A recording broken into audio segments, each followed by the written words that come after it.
Welcome, and thank you for joining for another whiskey review. Today, we're going to take a look at the Highland Park Cask Strength 25-year-old, Dustin. Official bottle. Official bottling, back from 2004. Dustin, I give us the same intro I always give us, which is, welcome and thank you for joining for another review. But it's not just any whiskey review. No. This isn't a comparison review. This is individual whiskey review 500, man. That's crazy. 500 individual whiskey reviews. And with comparisons, we've had more whiskey videos out than that. But man, I tell you what. 2016, I started this channel, Dustin. I didn't even know you. We didn't even know each other back then when this channel first started. We met each other probably because of this channel and because of Party Source channel. Yeah. Our buddy J.O. You were just D2 Silva back in those days. I was just talking shit with you guys. I was just trolling a little bit, having fun with J.O. Yeah, dude, 7.5 years, 500 whiskey reviews. I hope this guy knows I like to fuck with J.O. because if not. But here we are, 500 whiskey reviews later, man. Lots happened. I knew my wife, but didn't even date her when I first started this whiskey review. And because I posted the very first whiskey review I had, Macallan 10, she commented on it, and that was what gave me courage to ask her out. Yeah, I remember, if you go back to some of those old ones, back where you were in Billy's tattoo shop, tattoo you would parlor. hear Amelia in the background. And at the time, I didn't have a clue because I remember, I started watching a few of your videos, I think Macallan Rare Cask or something. I was like, these guys got some cool stuff, and this Billy guy's a little interesting. But Mike seems like he knows whiskey. And I remember just oh my God, this is so unprofessional. There's you're hearing the buzzing in the background, and then just randomly Amelia and some other girl just chiming in. Oh yeah. She caught on quick to the giddy up. That's for sure. But yeah, 7.5 years, 500 whiskey reviews. Man, that's knocking out quite a few whiskey reviews every single year. I think I started with you in somewhere a little before 200, maybe. Before 200 for sure. Yeah, before 200. So we've done 300 plus together now. A lot of whiskey reviews. It's crazy. It's either and we've done at least 30, at least 40 comparisons. Couple lives. Hopefully helping you guys buy whiskey better, because that was originally the thought process was, man, we hated making bad whiskey buys, or at least I did initially. And I never thought I'd do 500 whiskey reviews and say they're indictment of a problem, Dustin. But but we do drink pretty responsibly. At least I keep it to pretty much these whiskey reviews. It's been a fun ride, man. I've met a lot of good people on this journey. There is no better community, I've said it before, than the whiskey community. And something that I'll say is, when things like the internet brought us together and YouTube, was able to kind of bring groups of people together. I really think the idealistic thought process or the ideal group was something like our whiskey group. You know what I'm saying? A bunch of super positive people that come together not to tear each other down, but to support each other and kind of help each other along our whiskey journeys. It's a great community. It's amazing because there's a bunch of different communities all within the whiskey community. Yeah. Splinter groups. Yeah, you've got some of the people who've been following this channel for years and years who buy whiskeys like this. Mm-hmm. Then you got people who are kind of, the more the bourbon focused, who come in and comment on some of our bourbon reviews. Sure, yeah, no, it's a good mix of people for sure. And you've got the people just in general, they like the whiskey tube, and then you got the people we never really get to meet who just every now and then comment hey, I'm a big fan of that Yoichi. I actually really like this. And you're I've never seen you before. It's great to know there's just this extended community. Yeah, lurkers who never say anything other than maybe once ever. And it's always funny, that one whiskey that brings them out. It's something you didn't expect. Oh, for sure. It's always something like that. And we have a cork failure. And I broke the cork. This is starting good, Dustin. We'll just keep it going. Hey, you know what, guys? We're going to show you how to do this. This actually popped out just fine when we initially did this, Mike. So yeah. But and I'm looking at the cork here, guys. If you guys kind of get a look here, and I'll tell you what, just touching it, it's not that bad a dry rot. I'm actually kind of surprised it broke. I wonder. I'm gonna mess this up for Mike here, but we got pieces coming out.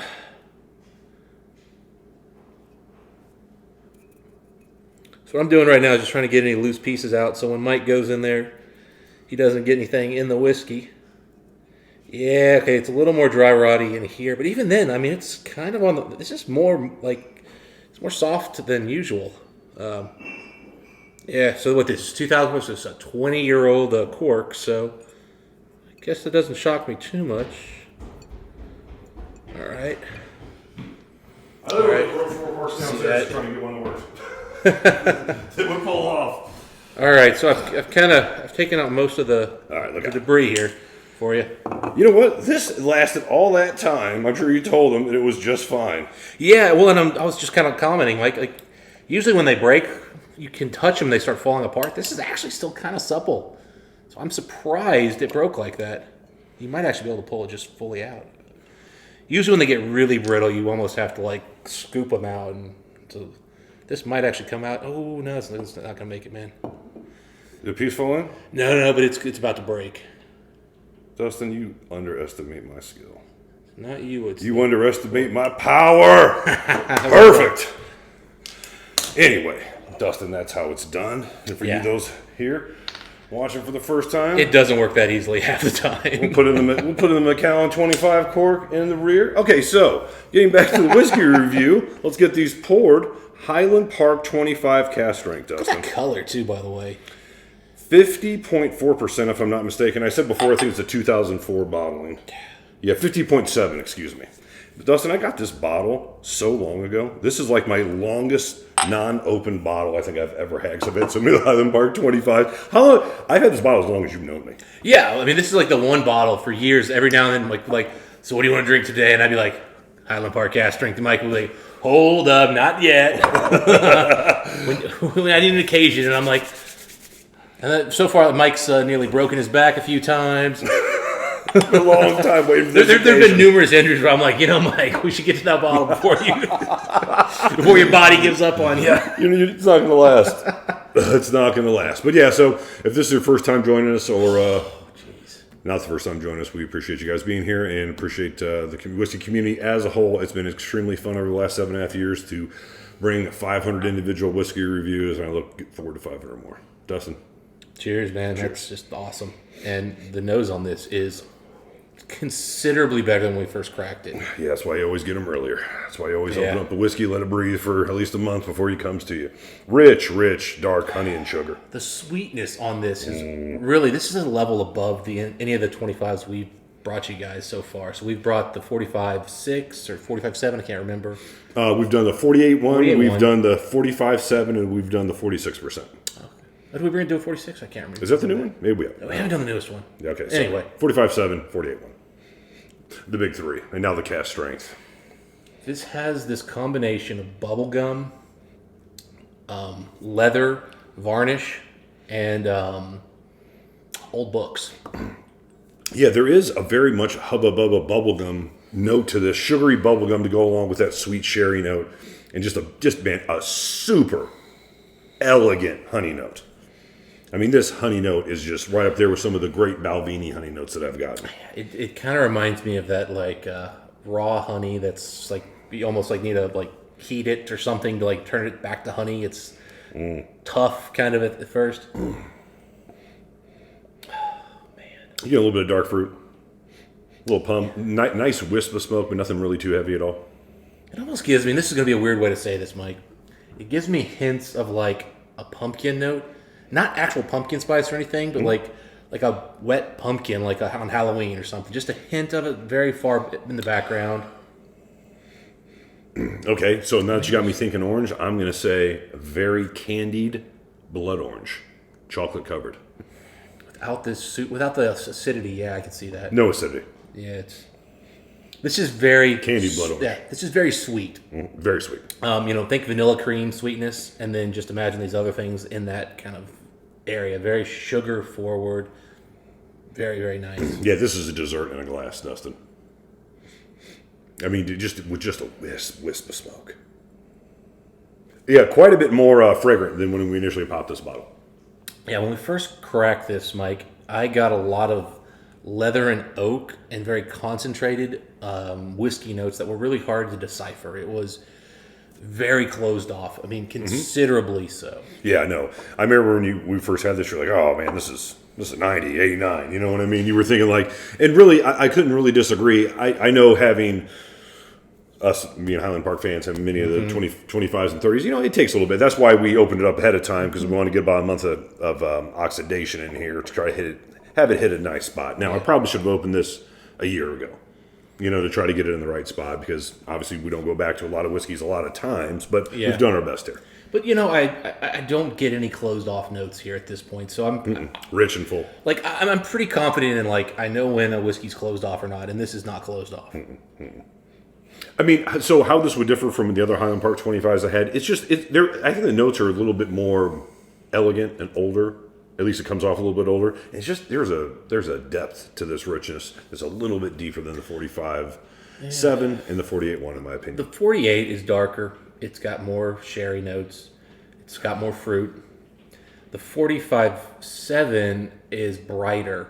It's more vibrant. It does bring more oak, but it's not. I don't want to say youthful oak, but it's a cleaner oak. This is more coming on that sugary, the heavy malt notes. It's really not showcasing sherry. It's showcasing almost. I mean, honestly, I'm thinking more bourbon cask heavy here. Yeah, the vanilla is coming up as you're saying that, but you are right where it's some of the heavier notes on this older one. But we're talking 70s distillate, so the distillation, the cask maturation, they're going to feel a little bit different. Yeah, this is very concentrated. I haven't tasted this yet today, but it just smells viscous and oily. It smells deep, very rich. Beautiful color. This comes off heavier, richer, oilier than really most whiskeys you get today. And this is 50.4, right? Or just 50.7. 57. 50.7. 50.7. Yeah. Like this comes off richer and oilier than that ABV. Now, the alcohol is absolutely non-existent here. It is beautiful. Yeah, it just tastes like a candied liqueur of some kind that you're smelling on. Great box, by the way. I know we're talking about that's a great package. We're talking about the Whiskey Review 500, but great latch, little wooden box on this. This always really kind of gives you a 70s feel to it. Like, that looks like something that would have been, sitting on somebody's bar in 1978, Burlap bag makes me think of Rambo First Blood. That seems out of place with the box, actually. But it's rugged, man. It's rugged. When the box is not. That's what I'm getting at. Right. No, you're right. Yeah, I get that. Like, that box has, the fake jewelry that, women were wearing in that era.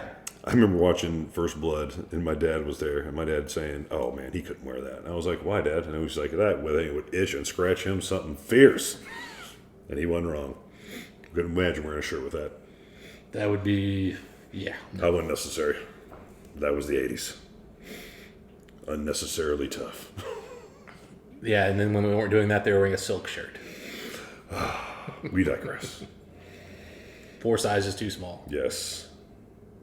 1979 vintage, Dustin. God, that is... For your days on the earth. It's almost a little on the cloyingly sweet side, Mike. Just kind of full disclosure here. I do think it's a little too sweet. I'm kind of wishing I got a little more oak, a little bit more leathered richness. It's very...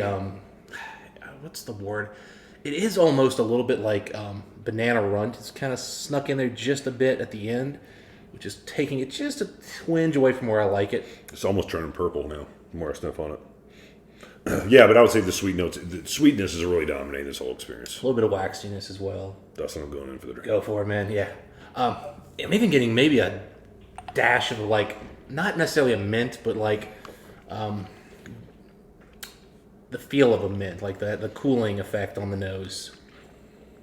Just a little menthol kind of a thing going on there. Very nice. Everything about this is well done. I'm quite happy with it. Yeah, beautiful. Before you even swallow, as soon as you put it on your tongue, it's almost like drinking my coffee with the first little bite of the sugar and the raw. It's that sweet. I mean, but smoke, blood orange, candied blood orange, lovely silky honey. Caresses the palate even when you swallow. It's just mouth coating like syrup. No raw alcohol bite whatsoever at over 50% alcohol. And then just here on the linger, just a light orange, chocolate, wisp of smoke. Beautiful stately dram. Dustin. If somebody made an orange flavored cough syrup, this would absolutely be very similar. And I mean, first off, it's shockingly oily. Didn't say that, but you're right. I was listening for what you were saying because I was like, all right, what can I add? Because the blood orange, all that stuff, definitely you're nailing. Because this is orange on orange on orange. Creamsicle. This is triple orange. It's now I will say I did get a little bit of alcohol on the finish. I got a nice little bit of peppery spice through there. The oak level is higher than on the nose, but still not really giving you stately 25-year-old oak notes. Spicy oak. But there's spice. There's oak. There's more spice than oak. Almost a little bit of black pepper. Yeah. It's a little too orangey for me in the middle, and it is a little too cough syrupy. The finish, however, that heather honey has really come back out. It's almost the perfect combination of Highland Park and Balvenie on the finish. Like it's those two malts, because I'm not getting as much like smoke and light peat that you get on some of the Highland Parks today. This is pretty light on the peat, pretty light on the smoke. I agree, light on the peat. It's actually giving me a little bit of like a Balvenie version of Highland Park, where it's got both. Yeah, it's sort of a gritty malt with a wisp of smoke and a bunch of honey and vanilla. Yeah, and I mean it's good call on the spices though. I mean, I completely overlooked it. And honeycomb is coming through here too.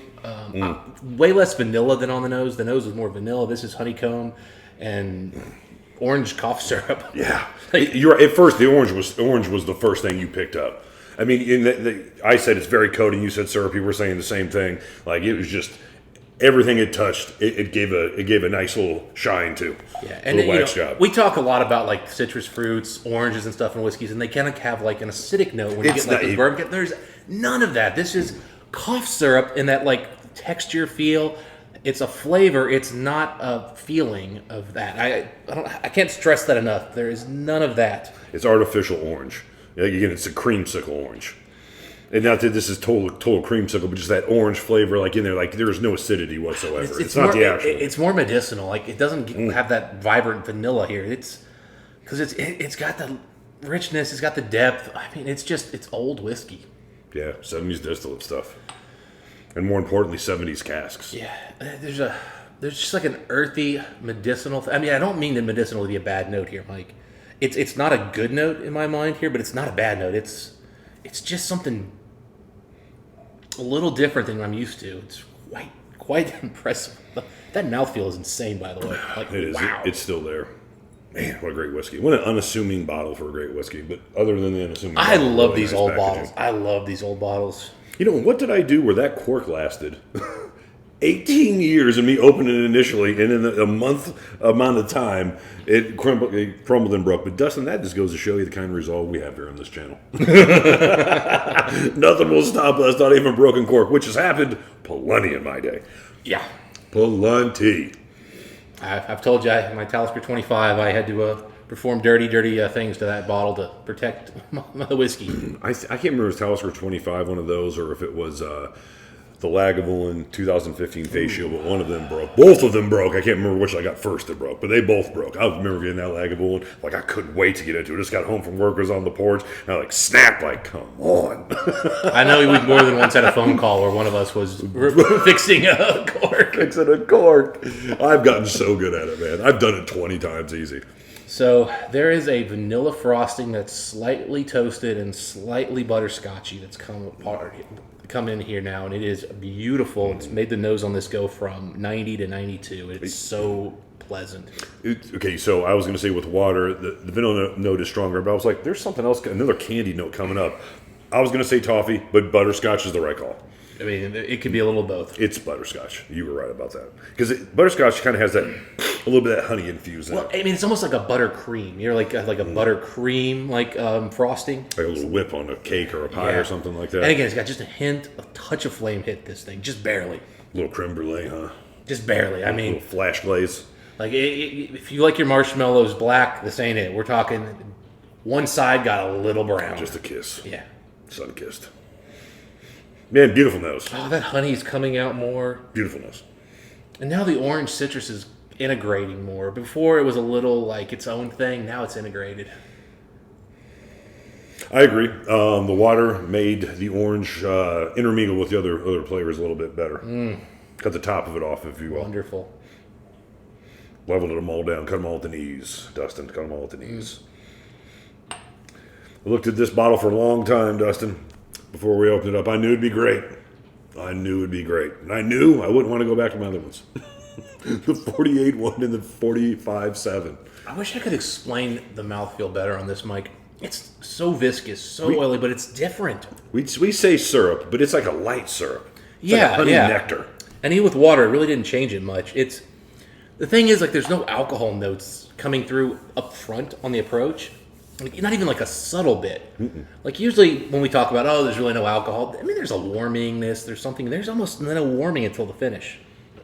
It's just this viscous, oily, but again, it's light. It's not dark, it's light.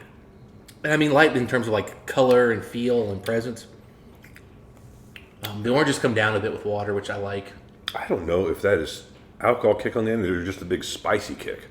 There's a bite at the end. I don't know. You could be right. It could just be purely oak. I think it's oak bite. Oh, man. But you're right. I mean, the oranges turned down. I remember at first I was like, orange, blood orange, chocolate orange. Like, it was so much orange at first. Yeah. Triple orange. Yeah. Now everything's there. A lot of pieces, Dustin. Almost saturates into a Japanese whiskey with water on the palate, where vanilla, chocolate, orange, a creamy creme brulee whipped sort of feel on the mouth. Spice, oak, a little bit of that pepper with the spice. Man. I would say the spice is like half pepper and half almost like a flaming salt almost. Not that this is an overly salty whiskey, but the spice note on it is kind of a charred salt, sort of charcoal salt. If I can make something. I haven't gotten a lot of salinity on here, but that not a lot. You're right. It is just in that. It's just on the palate, just on the finish. 3 seconds after you actually swallow on the finish. Part of that spice kick that kind of comes back, and not only does it hit the back of your throat, but also works its way right down the middle of your tongue. There is just something like charred salt to it. Is the best thing I can come up with. there's a bit of a bitter note there. I'm not quite at salt, but there's a contrasting note to the sweetness, which is good because you don't want all sweet. That kind of ruins a whiskey. Maybe it's a charcoal note. Maybe I could meet you at least that far. I mean, I think it's coming from the wood spice. It's definitely the oak driven. Yep.